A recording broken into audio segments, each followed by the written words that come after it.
The reason I'm on my knees is because I look up to these two gentlemen here because they're called professionals. Now, behind this camera is someone that purports to be a professional and who managed to delete something just now. So this is a very long introduction, and just to prove that I can still move, I'm going to get up quite agilely.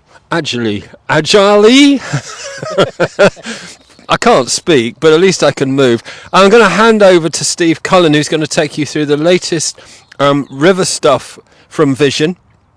And with him is, of course, the incorrigible Jonathan Tomlinson. Did I hear a creak there when you stood up? You heard a lot of creaks.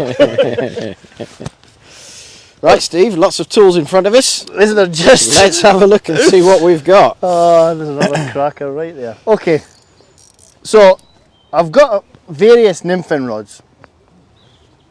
Some are new, some are old, and people will know them. So this is probably the best selling nymph rod out there just now. This is your 10-foot 3-weight Nymph Maniac from Vision.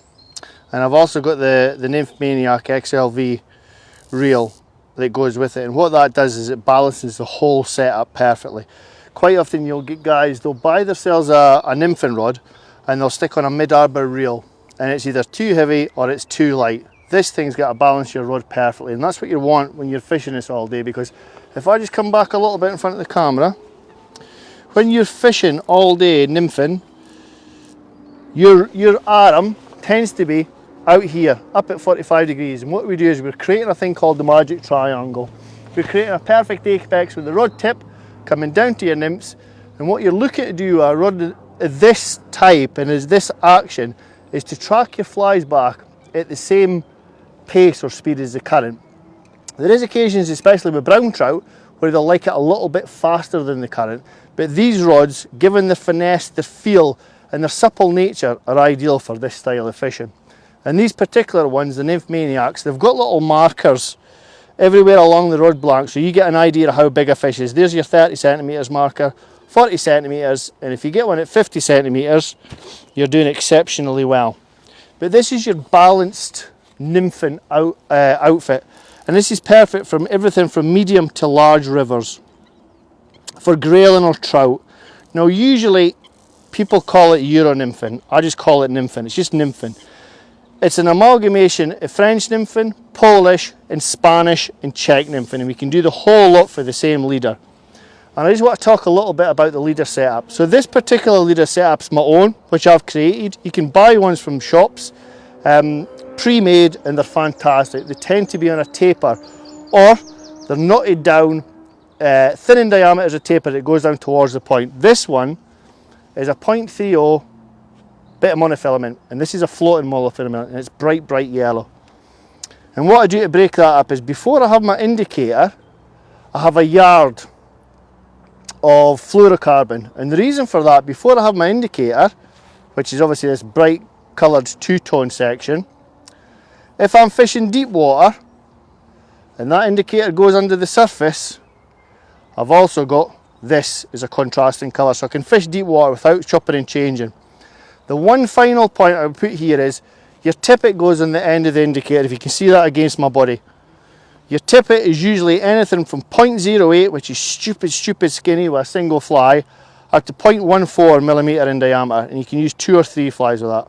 And all we're doing is we're not casting, we're using the monofilament and the weight of the flies, which is usually tungsten beads, to load the rod. I say load the rod, get a little bit of traction in the rod to get some bend, and you can flick them and deliver on your forward cast. And that's the basics of nymphing. I'm not going to call it Euro nymphing, but we'll call it nymphing. And that's your setup. So this one's a 10-foot 3. Like I say, when it comes to most river fishing applications, this is the rod that you want, a 10-foot 3. However, there are others in the range and they do different things. So let's look at a few of those. It's very interesting what you said there about the reel. Oh, sorry, Jonathan. It's very interesting what you said about the reel, because it's something we say to a lot of people, because they'll buy a 3-weight rod, yeah, but it's 10 foot long, and they'll put a 3/4 reel that's on it. And you know, you end up with a 5/6 or even a 7/8 if it's a light reel with a big large arbor, yeah, that's got enough balance at the back. Otherwise it's exhausting for 20 minutes, let alone 5 Especially hours. when you're up there all day, isn't it? Exactly. I mean, what I will say to a lot of people, when you get into the proper you can see it's sitting there balanced now, but when you get into the whole nymphing thing, you'll come away from this because you realise very soon that you're aching after a day's fishing, and quite often you'll just fish with your rod like that, and all you're doing is when you're striking is you move your wrist. Now if you watch my wrist and the rod tip here, if the camera can pick that up, most people strike like that. It's a huge movement. Your rod's probably travelled 4 feet, 3 or 4 meters, 3 or 4 meters. However, if you've got your rod like that and you're tracking your flybacks, by moving your wrist, I've moved that rod tip a metre. That's enough to pull into a fish, a metre. If you pull it any further, you've pulled your nymphs out of the water and you've lost that opportunity. If you just flick it, it'll raise the flies in the water away from the fish, it'll drop back down and you can still fish out your cast. So that's the one thing that I would say with a rod like this is you want to be, when you're fishing in close quarters, because that's what it is at the end of the day, close quarters fishing. None of this stuff. You're not striking for marlin. You're just moving the wrist. Your wrist probably moving 2 inches or 3 inches there. That rod tip's moved a metre. And that's how we hook fish with that. So that's the 10-foot 3 weight. Tip. 10-foot 3, probably the most used rod that we've got in the Nymph Maniac range. However, this thing, I'll just bring these together so you can actually see them on the camera, guys. So again, I've got a balanced reel, same reel. And what you will notice is this one, the 10-foot 3, this is an up-looking reel seat for balance. The 11-foot 2, so this is a really, really light rod. And this is more for bigger rivers, single or double fly presentation, but smaller, more delicate flies. But you can see that's a down-looking reel seat. Longer rod, the reel comes further back towards the butt section and it balances it that much better. So that's 11-foot 2. So we mentioned this one. This is your one for usual river fishing styles, a 10-foot for a 3 Nymph Maniac. However, this 11-foot 2, it's a lot lighter. It's far, far more delicate, and it allows you to deliver smaller flies at a greater distance with a longer leader. Now, another thing that I'd like to talk you through, if I can get the camera just to zoom in on this, we talked about the line markers.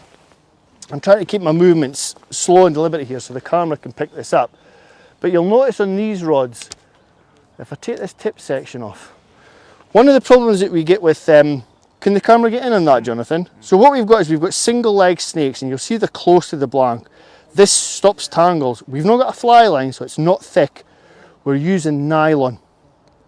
And nylon's very, very thin. Now what you'll see with these things is we move up the blank, we've got a snake guide in there. Something that's very, very rare on a river rod, unless the whole blank's made up of snake guides. And the reason for that is, when we lob a fly, I'll just quickly do this, we lob and we take it around in a circular motion and flick it upstream. What can happen is the line comes round on a single leg snake and it gets stuck. Monofilament just slides across the snake guide and it allows you to cast. So you didn't get tangles when you're nymphing. That's one of the keys with nymphing rods in particular. So long, soft, delicate rods that offer exceptional presentation at close quarters and at range. The other one we've got here, so your basic Nymph Maniacs is a sort of mid-price point. This is for the guys that are looking to take it up for the first time. They're not looking to spend that much money. And we've got several of these heroes in the range. This is the Nymph Hero. This is a 10-foot 6 for a 3 weight. So it's an in-between that 11-footer and the 10-footer. And again, it's got a very similar makeup. So the longer rod, you'll see that the reel comes down and it's a down-looking reel seat. We've got a very thin handle there, not a thick handle, and again, that increases sensitivity. And everything on there balances perfectly. And like I say, we've got several of these in the range that cover all aspects from medium to sort of slow, close quarter river fishing on smallest rivers to large rivers like the Tweed, the Tay, the Tummel, etc. And this is one that would be perfect for that, the 10-foot for a 6. And just as a caveat for you guys watching at home, although this rod is nearly half the price of the Nymph Maniacs, it still has this unique cosmetic when it comes to the snake guide and the tip ring. So the blank in the rod performs to an exceptional standard, but it's more aimed at the person looking to get into this style of fishing for the first time. A great entry price, entry level nymphing rod. Now nymphing rods are very particular beasts, and to get one for £200, a real steal, I can highly recommend these heroes. And a colour like that, you get a stick out and people are going to know exactly what you're using. It's great, certainly great value for money at that price point. Isn't it, Jonathan? For £200 for an infant setup, well, for an infant rod, sorry, but you can get your reels pretty cheap. But as you say, for somebody that wants to give it a go without breaking the bank, it's, you know, it's a great place to be with a price. And you've got your little markers there again, guys. And you've got a lined stripper, although we didn't have stripper guys in Infinite, but it's lined. It just makes the line travelling through the guys a whole lot better. Now the final one that I want to show you, these are new for this year. So you've got quite a few rods coming to the range. This particular one, we talked about the Still Maniac in an earlier segment, and this is the River Maniac, so these are new to the range. And again, we've got these in different sizes, but this particular one's a 9 foot for a 5, and you can see that if the camera can pick up on that, this is a medium action fly rod. They do this rod with two different actions. You've got a medium and you've got a fast. Fast for windy days, bigger flies and big rivers. This is more for medium rivers and days where you can get away with a nice soft action. And it casts, I'll just give a quick casting demo. Not that I'm a professional caster, but you can just see how the blank moves. And which line have you teamed this one up with, Steve? So this is a Rio Gold. Is this a Rio Gold? Yeah, Rio Gold. Great all-round line. Yeah. So you can see the action's perfect. And you've always got the tendency to pick up a rod and cast miles. When I'm river fishing, I try and get to 5 metres within fish. So basically, the head of the line and deliver your fly. It's just a great bit of kit, this. So I really, really like it. That rule of thumb, if you have to cast too far, you're too far away from the fish. Exactly. Get closer. Yeah, you got it. But this rod, it does everything that I've asked for it since I've had it. I've had it for a few months now, and they're coming in this year, and I think they're going to be a great addition to the whole Still Maniac stable. This being the River Maniac stable. Yeah, they've certainly been very, I mean, the Still Maniac's been really popular. The Nymph Maniacs, we've sold quite a few of those. I'm sure that they're going to move on and be great sellers at the price point in particular. And I think also, Jonathan, what I say is there, you've got the option of the same rod in a medium action and a fast action, and I think that's a bit of a USP there with that one. So hopefully this will be a good seller with this. Perfect. Anyway, that's probably enough river fishing stuff. Because the fishing's been so good, we'll go itching to get back We'll go back and we'll have a little bit of fishing, see if we can catch some more. Righty-ho. Well, good thing is, we haven't really got heavy cloud, but it's been such hazy sunshine now that it's as good as being a nice cloudy day. And you probably picked up in the back while Steve was talking there are lots of fish rising at the moment. There's plenty of olives coming off, lots of buzzer coming off. So we're going to have another crack to see if we can get something. It looks pretty fishy right now. You couldn't ask for much nicer conditions. I'm sure as the rest of the evening goes on, long after we've stopped broadcasting for the evening, there'll be plenty of fish up on the surface. So Steve's just going to grab himself one of his other rods. Right, what I'll probably do first of all, I've got the 3 Still Maniacs here. We've also got, I was going to show you the Hero in the 10 foot for a 7, but obviously we've not got enough time for that. But what I would say with the Hero is, again, it's at a lower price point than these Still Maniacs, but offer an exceptional value for money. They're also a little bit stiffer, so they'll really handle the big powerful sinking lines with ease. You can cast miles. So I think I'd be a fool to start off with anything other than the method that caught me a fish before. I only had a few casts with that, so let's just see. I think it was 2. Was it 2? I think it was 2, possibly 3. So they say in fishing, if you get 1 fish, that's good. If you get 2 fish, that's even better. But if you get 3, that's a method. That's your method for the day. So again, what I'm going to try and do is I'm going to get all my line off, and I'm going to try and get the head of the line out and over that shelf. And we'll see if it's as instantaneous as it was before. All the time I'm scouting about, and I'm looking in particular for fish just sipping on the surface rather than rising. But as Jonathan says, I think they are actually on the lake olives. I've actually set the rod up with an olive type pattern, so we will see how we get on. Just remind us which line you've got on there. So this one's a Rio 3, so it's a type 3 sinking line. Is that one of the older ones or one of the new ones? So this is a new one. They're all pretty, a lot of them have got these new technologies built into them. And this one I've had for a year now. I've had this one a year. And it's a really nice line actually. I redid my entire range of Rio lines from floater all the way down to a 7. Impressive. The whole lot in one go a couple of seasons ago, just before COVID hit. Yeah. But some of those lines I'd had for sort of 12, 14 years. So people don't realise they'd really done their money's worth, you know. You get a lot of people sort of say, a lot of people will moan about fly lines getting this amount of time or that amount of time. It's a consumable item. Absolutely. It can only last so long. And when someone says to you, how long's a fly line going to last? Well, how long's a piece of string? If you live on the banks of Rutland and you fish 3 nights a week, got it. It's going to die pretty quickly. Yeah. And if you don't look after it, it's going to die even quicker. You know, Totally if you take your time to give it a clean, it takes you all of 30 seconds to strip it off, put some cleaner on it and wind it back on again. It's going to last longer. It's going to cast better. In the case of a floater, it's going to float higher. You know, fly lines aren't cheap, you know, sort of 80 to 130 quid. If you neglect them and don't look after them, don't expect them to last a long time. Yeah, I think the days of cheap fly lines are long gone, because most of our manufacture nowadays is done in the UK. Don't get me wrong, we got a lot of stuff from America. There's a lot, isn't that typical? The fish just sit there. So a lot of our lines nowadays are coming from America, so they've already got a big price point. And I think the lines that are getting manufactured in the UK is, go on. I don't know if you've seen that. So that was first cast, and I'm feeling the line the whole time as it's going down, and I think they're actually taking it on the drop, which suggests they might be taking it for something other than food, but I shan't say what. But yeah, they seem to be taking it on the drop there, and right far. Oh, that was one pulling back. No, it isn't. Just on the shelf. It's a thing. Oh, look at that! Did you see it? Look, I'm following. I've got a big bit of weed on, and it just shows you people going about fishing being hard. I've got a massive lump of weed on, and I had a fish full of that blob. I say blob, fab. And the whole point of the fab is, I just want to keep everything above that shelf. I don't want anything going down at the bottom. Sorry guys, I should have brought a line tray really. So we'll do the same again, and I'll try and explain to you what I'm doing at the same time speaking to Jonathan, so you can see, because he probably watched my hands working there. I was working my hands all the time. So we were on about fly lines, Jonathan.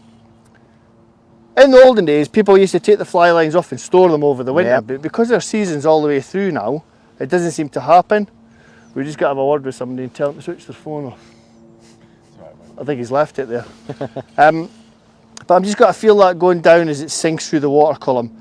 But yeah, the cost of fly lines have went up, and I think a lot of that's to do with what they're made of now. We're now using stuff that's recyclable. Yeah, absolutely. So it makes a big difference on the environment, but also makes a big difference to the price.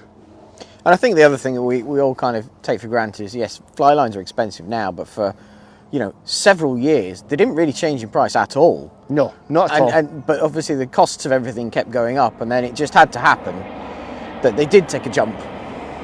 Yeah, they've took a jump recently, that's for sure, and I can't see anything, given what's happened to us in the last couple of years. I think prices, everything, well, we all know prices, everything's going up. I just want to talk about what I'm doing here. So, quite often when I'm fishing, I call this a static presentation. I'm fishing the flies very slow, similar to what I would if I was fishing buzzers on the drop. And I'm fishing in this manner, I tend to have the line soft in my hands. If you have the line through your fingers, you've got a tendency to lock up and get snapped off.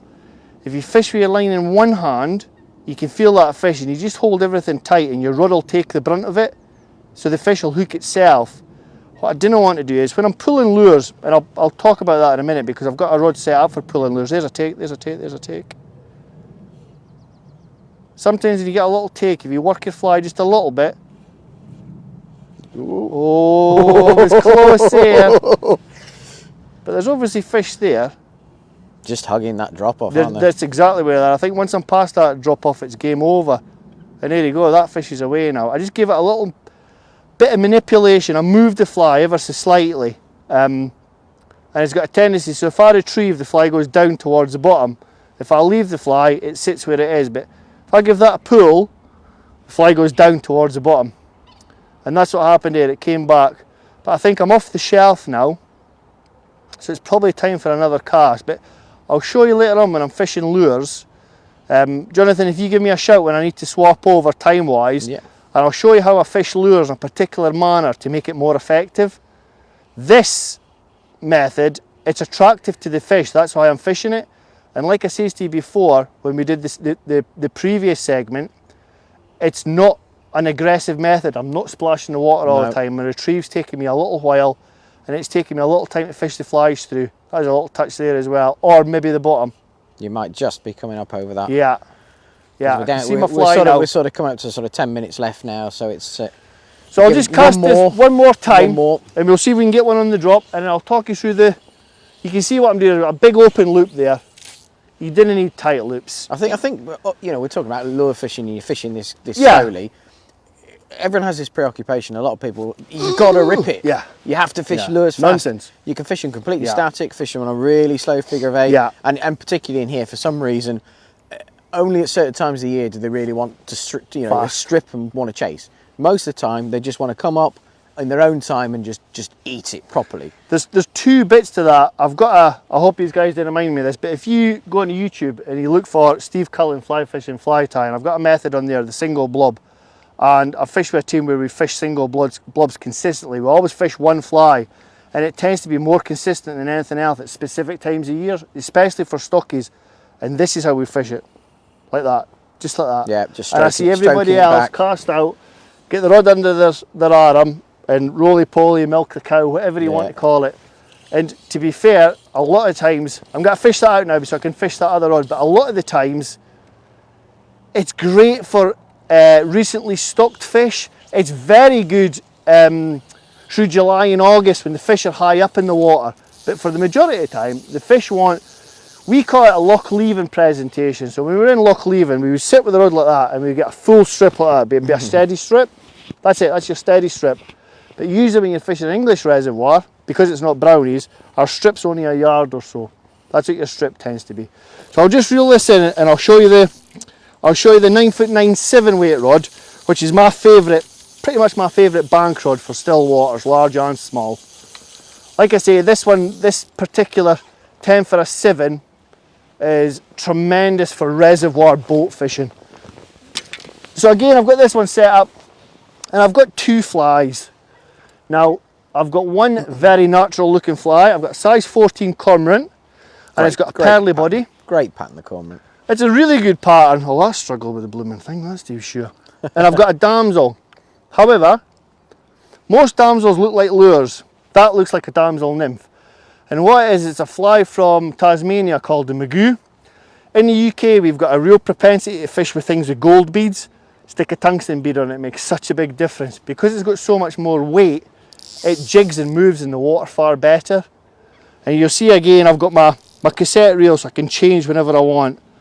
And this is a real key, especially for your boat anglers or even your bank anglers nowadays. We're continually changing fly lines. Yeah, So I mean, changing the fly line quick. if you're a reservoir angler, boat or bank, or even just a small stillwater angler, the chances are you're going to have, someone who fishes here is going to have a floater, going to have a midge tip, probably an intermediate, maybe a die 3. Well, there's 4 already. Spot on. It's a lot of lines to be carrying. It is, and equally, it's a lot of expense. It is a lot of know? Oh! So, mind what I was saying about damsels being the most effective fly. I basically flicked that and a fish about 5.5 pound came shooting up to take it. So this particular fly has got a little bit of green and gold flash in the tail and its body's ribbed with a green holographic.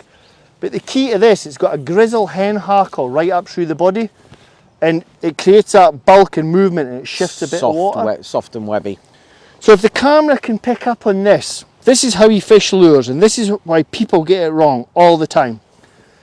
People fish lures like that. Monotonous. That's it. Look at my finger. They go, oh my God. And that's a perfect example. My finger's like that. Every time you retrieve, you lock your line there. I never locked it because I was giving you a demonstration. And a fish just pulled the bloody fly right out of my hand, which is so typical. Every pull, you lock that finger. As soon as a fish pulls, it's got immediate tension. If you pull through here like that and a fish pulls, there's no tension.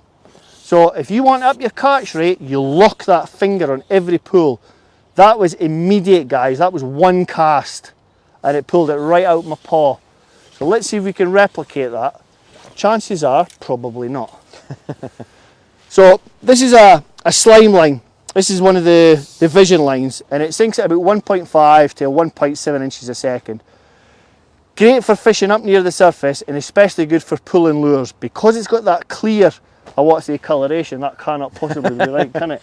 But because it's clear, you've got a little bit more stealth. So pull and lock, pull and lock.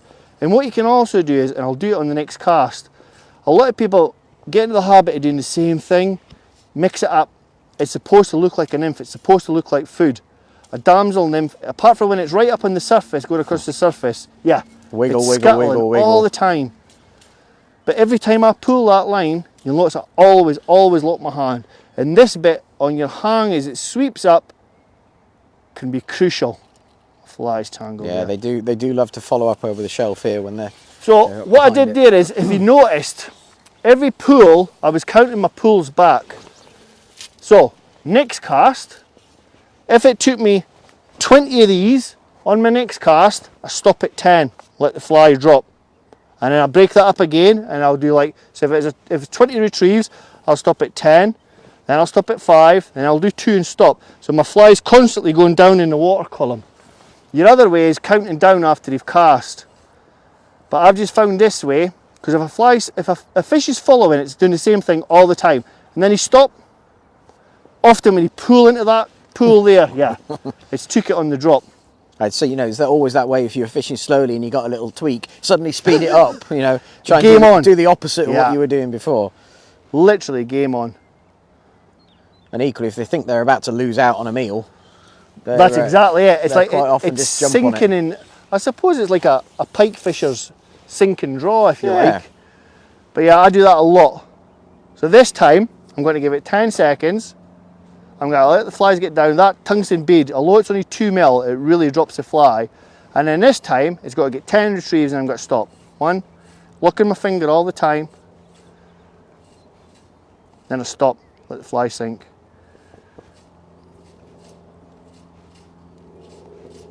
Breaking my retrieve down, stop, let it sink. I kind of let it sink too much because once I get past that shelf, it's shallow. I'm really vexed now because that first cast when I was actually demonstrating that thing. Not just the first cast, just the flick into the water and then the first Yeah, cast. yeah. Isn't that typical? So we'll try one, we'll just change your angle. When you're still water fishing, look at the angles round about it. You should use it as a fan and work your way Indeed. around. It's always working the water you've got, working the depths you've got till you find that zone that they're Totally in. and utterly. It's like when we fish buzzers on the bung. Everybody thinks, Oh, there you go. that was a good... Now you can see what happened there is I'd locked my finger that time. When it pulled, it was on. It doesn't stand a chance. As long as you lock your finger on the fighting and the handle there, between the rod blank. Thank you, Jonathan. Absolutely walloped that. So there you go, he's on the damsel. And now he's just showing off. Just gone straight onto that damsel.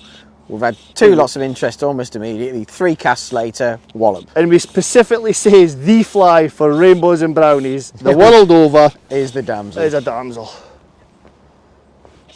And what we'll try and do is I'll show you how to net a fish in one go so you're no faffing about. Quite often I have markers on my line at 10 feet so that when my line's at my hand, I know it's time to net the fish because I usually fish a certain length of leader. And then just swing it straight in. I don't need to guess. Once that head's up, as you say, it's got That's nothing. it. It can't get its head down. Just skim it across He's and got in. no power then. So now I'm looking at the angles there and I'm thinking to myself, I want another 2 foot of lining before I can get him at the net. So that's 2 foot of lining. I'll lock everything on the handle and once I get his head up, he's mine. His head's up, his head's up, his head's up. He was never getting away then. Lovely. Flick your line, just make sure your line's out the way because there's another fly there and then we'll get him back in the water. What a beauty. He's a chunky one, that one. Got a paddle on the back of that. Yeah, no wonder, he's got a proper no tail. wonder he didn't want to come in. So I tie these on, everybody fishes lures on really thick hooks. I use thin wire hooks, not too thin, but the reason for that is they go into their mouth a lot better. They're a lot sharper. I'm trying to do this with it, so you can you see the damsel there, guys? Just in the top lip. And you can see that tiny little 2 mil bead. What a difference that makes. It's a barbless hook, but it's needle sharp. It's a very thin wire hook. Just got to put him in the net for a second because he fought really well. And then we'll get him back. But you can see that thin wire hook and that retrieve where you're locking your finger on the rod butt is really effective. Now we'll see if we can get a nice arty shot just to finish things up here. If I can just be really gentle with him. Look at that, look at the tail on that. That's an absolute Bobby Dazzler. Watch him go in that clear water. Oh! And away. Well, that was absolutely superb. We've had a look at the great rods, the vision offerings of the nymphing. We've got back and we're desperate to get some more fishing done. It's been fantastic to see that happen. You know, you've changed those methods straight away. We've had interest. That damsel, obviously, great pattern, as we've said, everywhere.